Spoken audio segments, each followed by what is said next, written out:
Sosok Joni tersangka kasus korupsi BTS, politisi Nasdem orang dekat Surya Paloh. Menteri Komunikasi dan Informasi Johnny G. Plate ditetapkan sebagai tersangka oleh Kejaksaan Agung Rabu 17 Mei 2023. Berikut ini profilnya. Ia lahir 10 September 1956 di Ruteng, Nusa Tenggara Timur.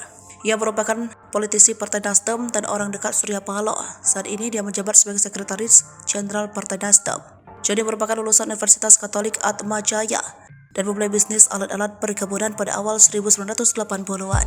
Sejak 2013 ia bergabung ke Partai Kesatuan Demokrasi Indonesia di mana ia kemudian diangkat menjadi Ketua Mahkamah PKDI. Pada masa berikutnya dia pindah ke Partai Nasdem.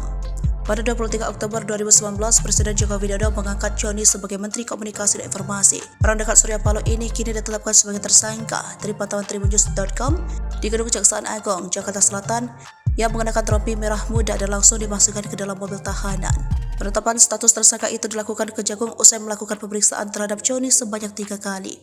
Adapun pemeriksaan ketiga dilakukan untuk mendalami ada atau tidaknya keterlibatan di balik perkara korupsi yang merugikan negara hingga 8 triliun lebih itu.